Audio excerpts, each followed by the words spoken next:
I forgot to mention, in the principle of the lever, we're doing an energy exchange. We're exchanging torque for speed by way of conversion, or else we do the opposite. Another type of lever is when we give up long duration for short duration for the same amount of energy. In other words, if we have a hammer, an electrical hammer of sorts, and we're applying a specific quantity of energy to a certain surface area, let's say, or a certain electrical component or whatever, if we're applying it over a certain duration, and we shrink that duration to a microsecond, a nanosecond, same amount of energy, and now instead of just giving a thud, it literally breaks what it's hammering because it's a huge amount of energy in that short duration. So we haven't created energy, we haven't destroyed energy, but we've manipulated time or leverage, because the principle of the lever is the same as gear ratios, in which we're exchanging torque for speed or speed for torque. And it's the same as an AC transformer, in which we're exchanging voltage for amperage or amperage for voltage. We haven't created or destroyed any watts, same watts, but maybe we don't need all that torque, or all that speed, and so we give up what we're not using. Well, when we take an oscillating amperage and we don't bounce it back and forth between the source and the load, we bounce it back and forth between a circuit intermediate between the two and the load.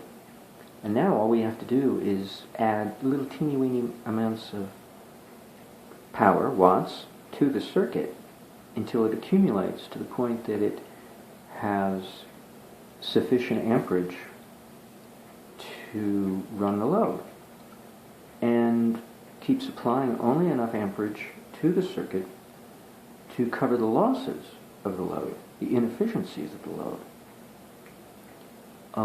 But we also have to set up the circuit so that the voltage of the circuit is sufficient to drive the load, because loads require a certain minimum voltage in order to turn themselves on.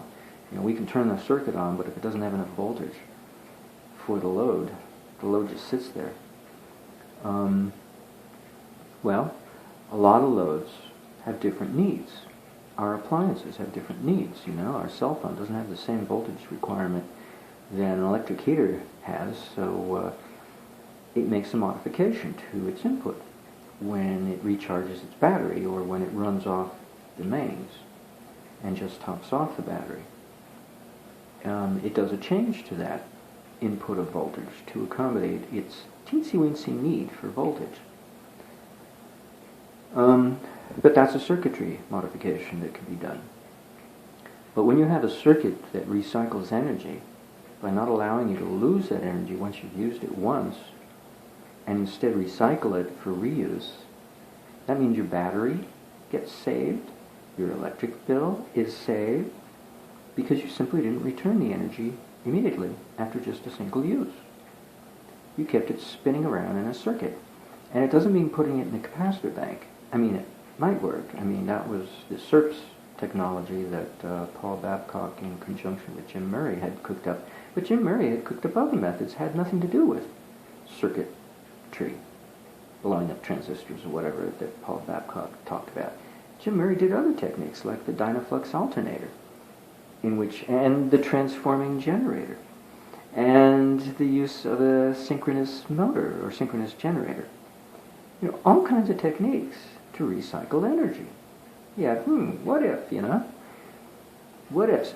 Was energy created or destroyed? No, it's just reused until we lose it due to dissipation, due to heat, friction, inefficiencies. And then all you have to do is cover those losses and make sure those losses are nice and small, so you don't have to cover them so much.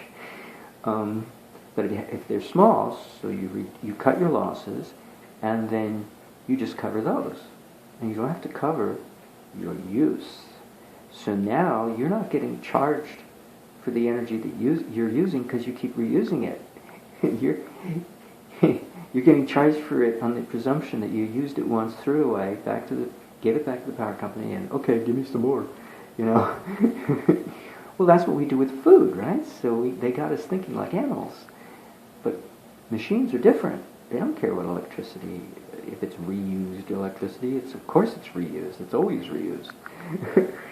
So it doesn't have to be fresh. Oh, it's spoiled electricity. I can't use this anymore. Sorry. Take it back to where it came from and give me something more fresh to use. No, it doesn't work that way. It's always fresh. It's always spoiled. It's always renewed. It's always just as good as it was before. So why not come up with a machine to recycle electrons, watts, whatever you want to call it? Why not? And that's what Barbosa and Leal manages to do. But it's also doing other things in order to do that one thing.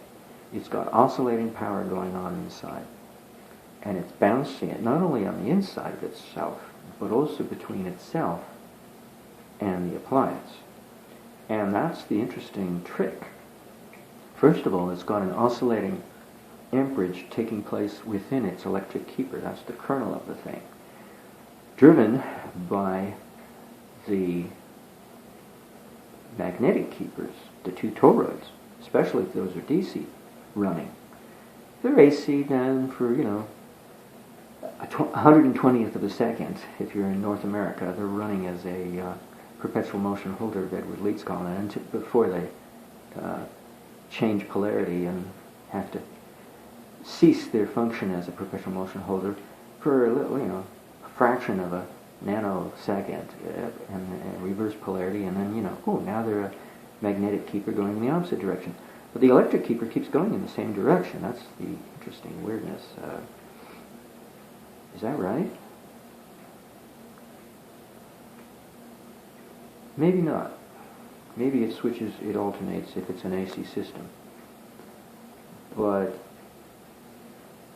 it's not tied to the rest of the circuit. It's not tied to the primaries that power the toroids. So it can be an amperage that accumulates, and that's the keeper of the pendulum, so to speak, that we keep pushing it at the right moment because everything's in phase. The other interesting thing, and it gets bigger and bigger based on demand, though. That's the interesting thing. The demand of the load regulates how big the electric keeper, how intense the amperage inside the electric keeper gets. And when the load diminishes, the keeper's amperage diminishes. It's really weird. So, you don't want us to hold on to these recycled electrons? You don't need them anymore? Okay, we'll pass them back to where we got them from and get rid of them. That's a very intelligent circuit. So, literally, the power company, this little circuit is like a nicer version of the power company. Instead of charging you for the amount of energy you use, they just give you more energy if you need more. They don't charge you for the extra. They just give you more. Oh, you want more? Here's have some more. It's like Santa Claus, like having grandma and grandpa, So, oh, you want some more fudge? Here, have some more fudge. Your parents are so parents have to be that way. You know how it is. And they say, no more fudge. You've had too much. While the grandparents are going, here, have some more. Have some more. Enjoy life. Because that's where we're at. Unlike your parents that are slaving away, making a buck. We're just coasting in life, So act like we think, Just have more fudge. Watch some more TV. Go outside and play. Work? What's that? And that's what the circuit's doing. It's playing Santa Claus. It's a pretty cool circuit. But it's because the way the electric keeper interfaces with the load that's what's so enticing as well. Because it doesn't directly interface, so it never loses the circulation of its amperage. It's like a wealthy man doesn't have to spend his money anymore. The bank just takes a look at his wealth and says, we're making so much money off your principal. We are making money off of you because you chose to store your gazillions of dollars in our bank. You don't have to spend it anymore. We'll just give you unlimited credit because you can't possibly spend as much as what we're making off of you. We'll still come out ahead. So you just keep the principle with us. Don't take it anywhere else, or else we'll fine you terribly. And you'll be able to live on credit. Free money. Free energy, right? Free money. Well, that's what the electric keeper does. It stores up so much energy and never spends it. It merely induces, because it has an inductive coupling called the captor loop, which induces amperage to flow to the load. And this is how the load can make its demand, partly. The other way is that the other linkage the electric keeper has with the load is a direct shunt, but open circuit, to keep everything in phase, so that we all march in step and we don't walk out of step, because if we do, that'll be the equivalent of, you're pushing your child on a swing, and now you decide not to push to augment or maintain the swing. Now you push at the opposite end of the cycle, and instead you slow her down, because you want her to get out of the swing and come home and have lunch, or go to bed. And say, Daddy, no, I want to keep pushing. No, dear, we have to go home now. So you offset, you syncopate. A syncopated beat is you beat off beat, which is half a cycle off beat. And that creates a beat frequency, which neutralizes your original beat frequency and nullifies it eventually. It doesn't have to be the same intensity. Eventually it'll neutralize it, provided you keep doing it off beat. And then she comes to a standstill, and then you stop swinging her, because if you keep swinging off beat, now you'll have her swinging at the new beat. So timing is everything. And that's what the direct shunt, the short, between the power circuit, or the load circuit I should say, and the electric keeper circuit, because there are three different kind of branches to the circuit. There's the source, there's the load, and there's the keeper in the middle. And then, to top it off, there's a voltage multiplier, which feeds into the captor loop. And then there's the surge protector branch. And there are all these branches. What is that? I've counted 5 so far? And they're all some of them are independent of others, and some of them are dependent on others. Like the surge protector has to be dependent on the load circuit to operate, because what's it protecting, But the captor loop is very interesting, because it, on the one hand, it's picking up a voltage difference between its set of grounding rods and the other set. And that voltage difference between the two sets of grounding rods are set up by the magnetomotive force operating within their masses of iron, of ferromagnetizable iron. So we have a complex of factors going on here, which makes this circuit so intelligent and smart, for a change, to do what we want, be Santa Claus, and give us whatever we want. Within certain limits, ooh, I see some smoke coming out of the circuit. Yeah, I see some insulation melting. I think I've reached my limit. That's what the surge protector is for. Oh yeah, I get it. So we got this beautiful circuit, and we have to run it. Daddy has to sit there and keep pushing the swing at the right moment. So he sits there with one hand. It's like what my mother did when we were nursing little kittens. She fell asleep doing it. All she has to do is hold the little nursing bottle in their mouth while she sleeps, while they sleep, and she breathes reflexively, automatic. You just breathe while you're sleeping. You don't have to think about it. It's all unconscious. And they suck unconsciously in their sleep. So they're both sleeping. And I'm going, how have I been doing this wrong all this time? Straining myself, losing sleep over this, stressing myself, failing all my classes, because I didn't realize the secret to nursing is you sleep while you're doing it. Well, there's a trick. I didn't know it. There's a trick to nursing. Talk about free energy. How much energy does it take to nurse? You just hold the bottle. And how much energy does it take to suck? Nothing. You just sleep. And you do it in your sleep. Great. Eat while you sleep. Sleep while you eat. Get 2 things done at once. Oh, the nightmare I went through. I had no idea. And she says, don't worry. You go back to sleep. I'll take care of it. Now I'm in charge. Thanks for coming back from vacation. That was a disaster zone, what I was trying to do. It's the male ego. I have to be in charge at all times. No, you know, you fall asleep and you do it in your sleep. And the kid goes to sleep. You both go to sleep. Talk about identification with your subject. The mommy identifying with the kid, say, we sleep now, but we keep feeding. Me. Okay, dear. And they're both sleeping. I took a look in on them and I was flabbergasted. I couldn't believe it. Oh my God, I've been doing this wrong.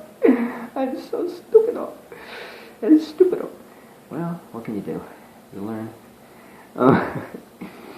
So that's the trick to free energy, is to explain machines so that they no longer remain perpetual motion, namely, unexplained mysteries. No, we explain them and we exhibit them for what they are. Either fraud, yeah, 90% of the time they might be. Why though? Because we're kept ignorant. We go to school and we don't know any better, and we can't tell the difference between the fraud and the real one. So we have enough real free energy devices to fuel, incessantly maintain this obsession with authority telling us, oh no, perpetual motion machines are a bunch of hooey. 99% of the time they might be. But why do you keep it up? Because the 1% keeps it up. The 1% keeps up the fraud and the need to dispel the fraud and tell us, oh, ignore the 1%, it doesn't exist. Well, why do you suppose the 99% of the fraud exists? It would go away if it had no truth, no kernel of truth funding it. So within every lie, there's a kernel of truth. And when you look at the social psychology of perpetual motion fraud, it's driven by free energy, non-frauds. This is the only reason why the whole shebang keeps shebanging, because it's the 1% of the truth that keeps the 99% of the lies going. Gambling, that they'll get away with it. And they do. Despite the efforts of authority figures telling us, no, it's all fraud, both the 99 and the 1. Forget the 1, the 1 doesn't exist. It's all 100% fraud.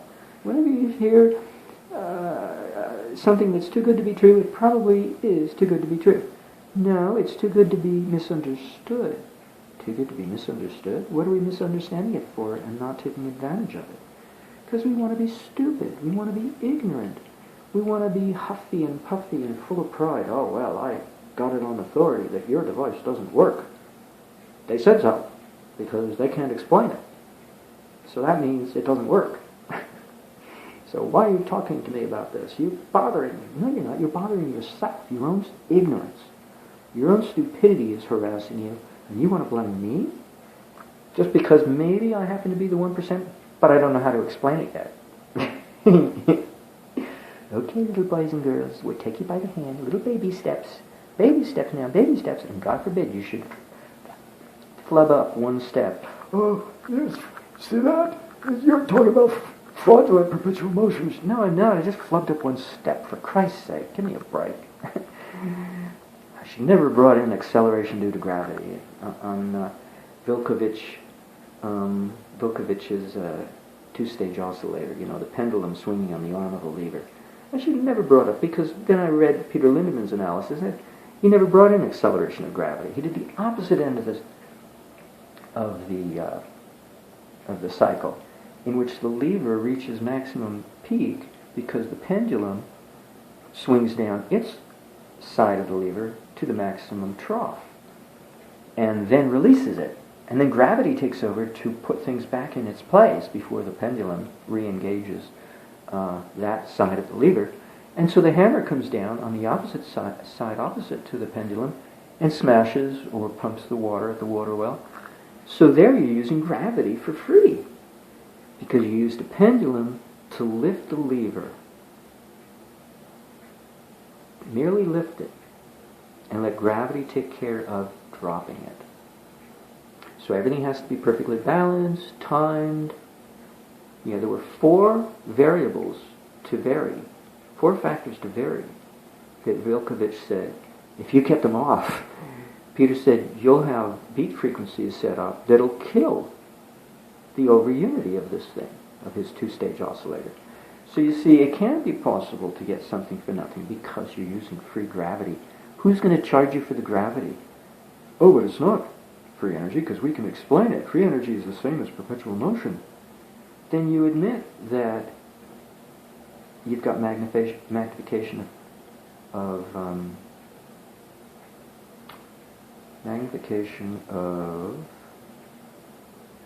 personal power.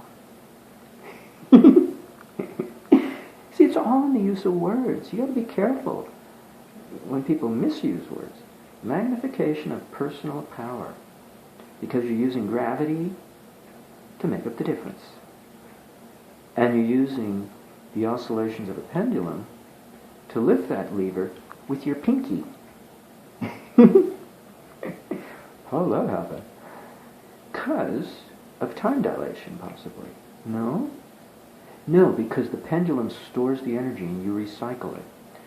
All you have to do is use your pinky to put in the energy that you lost due to air drag, air resistance of the pendulum swinging is air drag, and the lever that it's moving up and down, that's air drag too. Or when it moves it down at any rate, not when it moves back up because gravity takes over. So it's mostly, it gets canceled pretty quick. So mostly it's the air drag of the pendulum every time it swings. And the friction of the bearing on the pendulum pivot and on the lever pivot, there's friction there. So those are the only losses, and if you've got them a lot of nice WD-40 to grease your pivots, and you have everything correctly balanced and correctly timed, you're poking the pendulum with your pinky, then you've got a magnification of personal power. And that's what free energy is by definition. But it's not perpetual motion because it can be explained. It's a little complicated. It's a 2-stage oscillator. It's not a 1-stage oscillator, so it's a little complicated. But it is free energy because it's free personal energy. See, it's so important to use words, to be very precise here, so that nobody be led astray into thinking, oh, that's a bunch of fraud. Stop bothering me. No, you're bothering yourself with your own ignorance. You're just so lame because you want to be ignorant. You want to believe that there's such a thing as scientists who, on authority, will teach us new levers when they're ready to. Well, we're trying to, and we don't have acronyms behind our name, We don't need them. Come on. They're protecting vested interests most of the time. They're so hamstrung. It's unbelievable. They can't come up with anything and share it with us. You know how many inventions got suppressed? Like how to kill HIV in 5 months using a weak 1.5 volt DC battery from your pharmacy, from the checkout stand at the supermarket, to kill the HIV retrovirus in your bloodstream in 5 months of continuous use. You'll need new batteries. You'll use up the other ones if you're not using a fancy schmancy circuit to recycle the energy. You can use a simple DC battery to kill the HIV virus. Can you believe that? Talk about free energy. Independence from the pharmaceuticals who have yet to give you a solid answer to, let's wipe out this HIV once and for all and stop worrying about it and go back to our gay lifestyle. If that supposedly was the problem all along, right? Doubt it. It was probably the drug abuse that weakened the people's immune systems because so many of them were using drugs. It has nothing to do with their gay lifestyle. It's the drug abuse that weakens their immune system. Then they'll be open for just about anything, any infection that comes along. So, duh. HIV or no HIV. I mean, really, we're so stupid, we're so ignorant, it's unbelievable, it's uncanny. And every morning, I have to get this off my chest, because the physics girl got me started at Physics Woman username on YouTube channel. She can't even use the same word. A little misleading there. Oh, you're not Physics Girl, you're Physics Woman. Oh, okay, whatever. You probably got some guys, your script writers, saying, ha ha ha, we're going to prove these free energy freaks wrong. You're doing a poor job of it, Sonny. It's not reaching me at any rate. I will stop right there.